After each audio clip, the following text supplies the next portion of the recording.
ಸುನ್ನಿ Ulama board ಮತ್ತು ರಜಾ foundation charitable trust ಈ ಕರ್ನಾಟಕದ ಒಂದು ದೊಡ್ಡ ಸಮಧಾವು ಅಂತ ಹೇಳೋಕ್ಕೆ ನಾನು ಇಷ್ಟಪಡ್ತೀನಿ. ಇದರಲ್ಲಿ ಸುಮಾರು 400ಕ್ಕಿಂತ ಹೆಚ್ಚು ಉಲಮಾಸ್ ಇದ್ದಾರೆ. ಇವತ್ತು ಭಾರತದಲ್ಲಿ 130 ಕೋಟಿ ಜನ ಶಾಂತಿಯಾಗಿ ಬಾಳ್ತಾ ಇದ್ದಾರೆ. ಈ ಶಾಂತಿಯನ್ನು ಅಶಾಂತಿ ಮಾಡಲು ಕೆಲವು ಜನ ಇದರಲ್ಲಿ ಪ್ರಯತ್ನ ಪಡ್ತಾ ಇದ್ದಾರೆ. ಇದು ಭಾರತ ದೇಶಕ್ಕೆ ಒಂದು ಒಳ್ಳೆ ಹೆಸರು ತರಲ್ಲ. ಇವತ್ತು ಸಲ್ಮಾನ್ ಅಜಹರಿ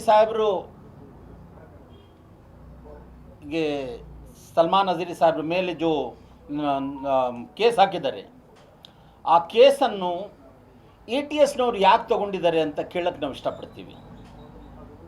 ಅದರಲ್ಲಿ ನಮ್ಮ ಅಡ್ವೊಕೇಟ್ ಸಾಹೇಬ್ರು ಇವಾಗ ಹೇಳ್ತಾ ಇದ್ರು, ಲ್ಯಾಂಡ್ ಲಾರ್ಡಿಗೆ ಯಾವ ಕೇಸ್ ಬರುತ್ತೆ ಆ ಕೇಸನ್ನು ATS ಅವರು ತಗೊಂಡು ಇವತ್ತು ಭಾರತದಲ್ಲಿ ಮುಸ್ಲಿಂ ಜನಾಂಗದವರಿಗೆ ಟಾರ್ಗೆಟ್ ಮಾಡ್ತಾ ಇದ್ದಾರೆ.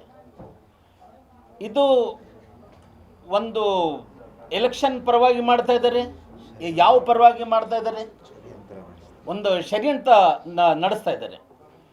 ಇದಕ್ಕೆ ಯಾರು ಒಪ್ತಾರೆ? ನಾವೇ ಅಂತ ಅಲ್ಲ, ಈ ಇಡೀ ಜನಾಂಗದವರು ಇವತ್ತು ಪಂಡಿತ್ ಅವರಿರಲಿ, ಸಿಖ್ ಅವರಿರಲಿ, ಇಸಾಯಿ ಅವರಿರಲಿ, ದಲಿತವರಿರಲಿ, ಎಲ್ಲರೂ ಒಂದು ಕೂಗನ್ನು ಕೂಗ್ತಾ ಇದ್ದಾರೆ. ಸಲ್ಮಾನ್ ಅಜಹರಿ ಅವರು ಏನು ಹೇಳಿದ್ದಾರೆ ಇವತ್ತಿನ ದಿನ, ಅದೇನು ತಪ್ಪು ಹೇಳಿಲ್ಲ, ಅವರಿಗೆ ಒಂದು ಟಾರ್ಗೆಟ್ ಮಾಡ್ತಾ ಇದ್ದಾರೆ ಅಂತ ಇವತ್ತು ಎಲ್ಲ ಜನಾಂಗದವರು ಮುಂದೆ ಬಂದು ಹೇಳಕ್ಕೆ ಇಷ್ಟಪಡ್ತಾ ಇದ್ದಾರೆ. ನಾನು ಈ ಸಭೆಯಲ್ಲಿ ಏನು ಹೇಳಕ್ಕೆ ಇಷ್ಟಪಡ್ತೀನಿ, ಸಲ್ಮಾನ್ ಅಜಹರಿ ಅವರು ಒಂದು ದೊಡ್ಡ ಗುರು ಆಗಿದ್ದಾರೆ. ಯಾರು ಗುರು ಇರಲಿ, ಅವರು ಇಸಾಯಿ ಅವ್ರ ಗುರು ಇರಲಿ, ಗುರು ನಾನಕ್ ಅವ್ರ ಗುರು ಇರಲಿ, ದಲಿತವ್ರ ಗುರು ಇರಲಿ, ಯಾರ್ಯಾರ ಗುರು ಇರಲಿ, ಗುರುನೇ. ಆ ಗುರು ಅವರಿಗೆ ಟಾರ್ಗೆಟ್ ಮಾಡೋದು ಇದ್ದು ಈ ಸಭೆಯಲ್ಲಿ ಹೇಳಕ್ಕೆ ಇಷ್ಟಪಡ್ತೀನಿ, ಒಳ್ಳೆಯದಲ್ಲ. ಸಲ್ಮಾನ್ ಅಜಹರಿ ಸಾಹೇಬರಿಗೆ ಒಂದು ರೆಸ್ಪೆಕ್ಟೆಡ್ ಆಗಿ ಅವರನ್ನು ರಿಲೀಸ್ ಮಾಡೋಕ್ಕೆ ಹೇಳಕ್ಕೆ ಇಷ್ಟಪಡ್ತೀನಿ.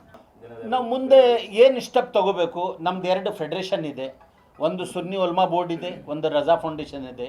ನಾವು ಕೂತ್ಕೊಂಡೆ ಅದರ ಮುಖಾಂತರ ನಾವು ಏನು ಮಾಡಬೇಕು, ನಮ್ಮ ವಕೀಲ್ ಸಾಹೇಬರು ಇದ್ದಾರೆ.